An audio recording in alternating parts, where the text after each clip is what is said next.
2026년 1월, 지금 이 순간에도 누군가는 해외로 돈을 보내고 있습니다. 유학생 등록금, 해외 부동산 구매, 사업대금 결제, 환율이 1,450원을 넘나들면서 송금 금액은 더 커졌죠. 그런데 올해부터 송금 내역을 제대로 증빙하지 못하면 세무조사 대상이 될 수 있다는 사실 알고 계셨나요? 어떤 사람은 정확한 증빙 하나로 수천만 원의 세금을 아꼈고 어떤 사람은 증빙 누락으로 추징금을 물었습니다. 왜 이런 차이가 생겼을까요? 그리고 당신은 어느 쪽에 서 있나요? 오늘은 2026년부터 달라진 해외 송금 규칙과 환율 리스크 대응법을 쉽게 정리해서 알려드리겠습니다.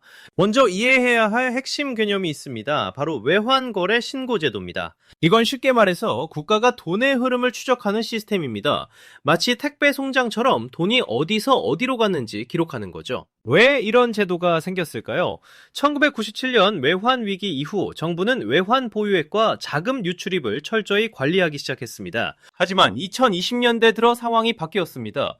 암호화폐, 해외 부동산, 역직구까지 개인이 해외로 돈 보내는 경로가 폭발적으로 늘어났죠. 그래서 정부는 2024년부터 제도를 강화했고 2026년 1월부터는 본격적으로 단속을 시작한 겁니다. 그럼 이제 실제 사례를 볼까요? 먼저 제대로 대응한 케이스부터 보겠습니다. 첫 번째 사례, A씨는 2025년 여름 자녀의 미국 유학 등록금으로 8만 달러를 송금해야 했습니다. 환율은 1,420원, 총 1억 1천만 원이 넘는 큰 금액이었죠.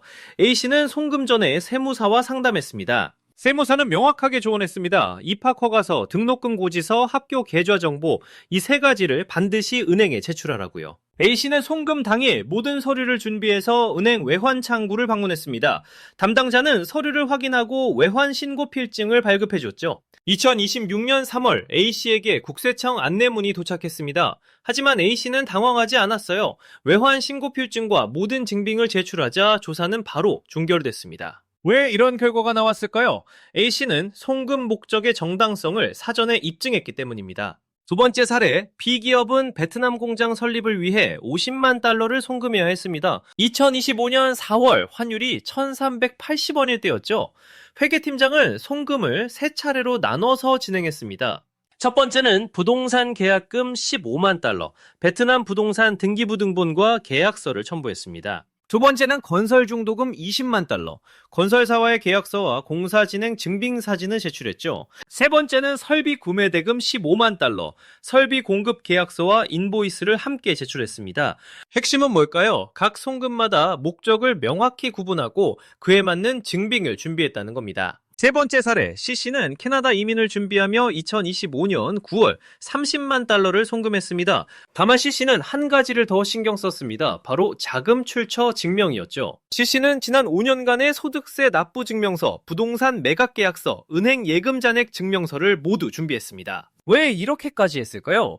큰 금액을 한 번에 송금할 때는 돈이 어디서 왔는지를 증명해야 불법 자금 의심을 피할 수 있기 때문입니다. C씨는 이민비자 신청 때도 이 서류들을 활용했고 캐나다 이민국에서도 문제없이 통과했습니다. 이 세 사례의 공통점이 보이시나요? 모두 사전 준비와 명확한 증빙이었습니다. 이제 반대 사례를 보겠습니다. 제대로 대응하지 못한 케이스입니다. D씨는 2025년 6월 미국에 있는 지인에게 5만 달러를 송금했습니다. 부동산 공동투자 명목이었죠. D씨는 간편 송금 앱을 사용했습니다. 클릭 몇 번으로 송금이 완료됐고 별도 서류는 제출하지 않았어요. 2026년 2월 D씨에게 국세청 조사 통보가 왔습니다. 송금 목적과 자금 출처를 소명하라는 내용이었죠. D씨는 당황했습니다. 지인과의 카카오톡 대화 내용만 있었을 뿐 정식 투자 계약서도 부동산 증빙도 없었거든요. 결국 D씨는 해명이 불충분하다는 판정을 받았고 송금액의 15%에 해당하는 가산세를 부과받았습니다. 왜 이런 일이 벌어졌을까요? D씨는 송금의 실체를 증명하지 못했기 때문입니다. 정부 입장에서 보면 D씨의 송금은 투자일 수도 있지만 증여나 불법 자금 이동일 수도 있었던 거죠.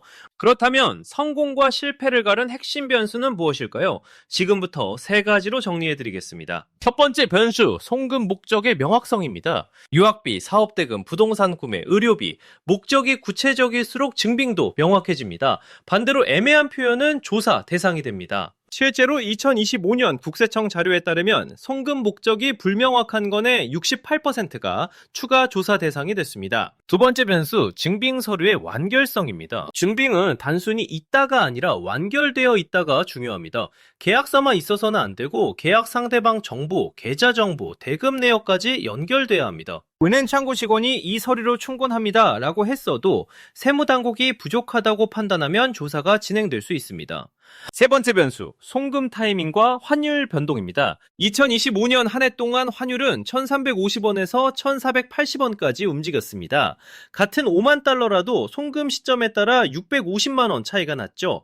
하지만 환율이 낮을 때를 기다리다가 송금 시기를 놓치면 불필요한 이자나 연체료를 물 수도 있습니다. 그렇다면 우리는 실전에서 어떻게 대응해야 할까요? 지금부터 체크리스트를 드리겠습니다. 첫째, 송금 전에 반드시 목적 증빙 서류를 준비하세요. 유학비라면 입학허가서와 등록금 고지서, 사업대금이라면 계약서와 인보이스, 부동산이라면 등기부등본과 계약서, 이 기본 세트는 필수입니다. 둘째, 5만 달러 이상 송금할 때는 외환은행 지정신고를 하세요.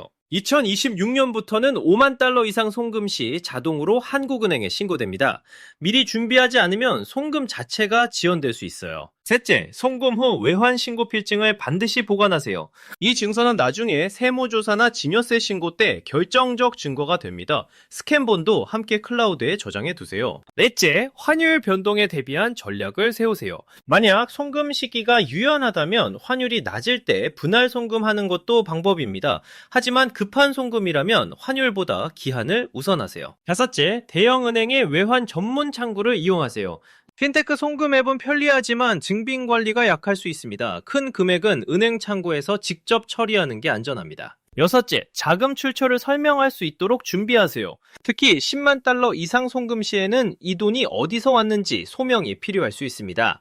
급여 소득, 부동산 매각, 상속 등 출처를 명확히 하세요. 일곱째, 세무사나 외환 전문가와 사전 상담하세요. 특히 해외 이민, 대규모 투자, 법인 설립 등 복잡한 케이스는 전문가 조언이 필수입니다. 상담 비용보다 가산세가 훨씬 큽니다. 그렇다면 환율 변동성이 큰 지금 어떤 전략이 유효할까요? 첫 번째 전략, 환율이 1,400원 아래일 때 필요 금액의 일부를 선송금하는 방법입니다.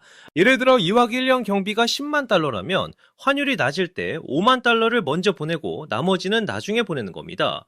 두 번째 전략, 은행의 환전 예약 서비스를 활용하는 것입니다. 목표 환율을 설정해 두면 해당 환율에 도달했을 때 자동으로 환전이 진행됩니다.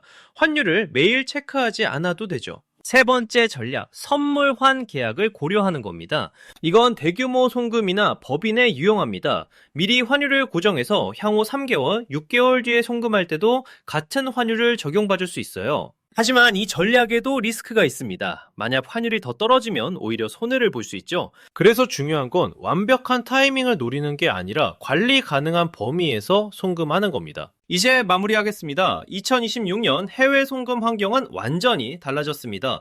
정부는 외환 흐름을 더 세밀하게 추적하고 개인과 기업은 더 많은 증빙을 요구받고 있습니다. 이게 나쁘기만 한 걸까요? 꼭 그렇지는 않습니다. 제대로 준비하면 오히려 분쟁과 리스크를 줄일 수 있습니다. 실제로 증빙을 철저히 관리한 사람들은 추가 조사 없이 송금을 완료했고 세무 분쟁도 피할 수 있었습니다. 반대로 증빙을 소홀히 한 사람들은 가산세, 조사 지연, 심지어 법적 분쟁까지 겪었죠. 중요한 건 제도 자체가 아니라 그 제도를 어떻게 이해하고 활용하느냐입니다. 그리고 환율 1,400원대 중반을 오가는 지금 많은 분들이 불안해하십니다. 하지만 환율은 언제나 움직입니다. 완벽한 타이밍을 기다리다가 기회를 놓치지 마세요. 대신 송금 목적을 명확히 하고 증빙을 완결하고 필요하다면 전문가와 상담하세요. 그것만으로도 당신은 환율 변동과 규제 강화 속에서 충분히 안전하게 송금할 수 있습니다. 오늘 영상이 도움이 되셨다면 좋아요와 구독 부탁드립니다. 댓글로 여러분의 송금 경험이나 궁금한 점을 남겨주시면 다음 영상에서 다뤄보겠습니다. 지금까지 경제드라이브였습니다. 감사합니다.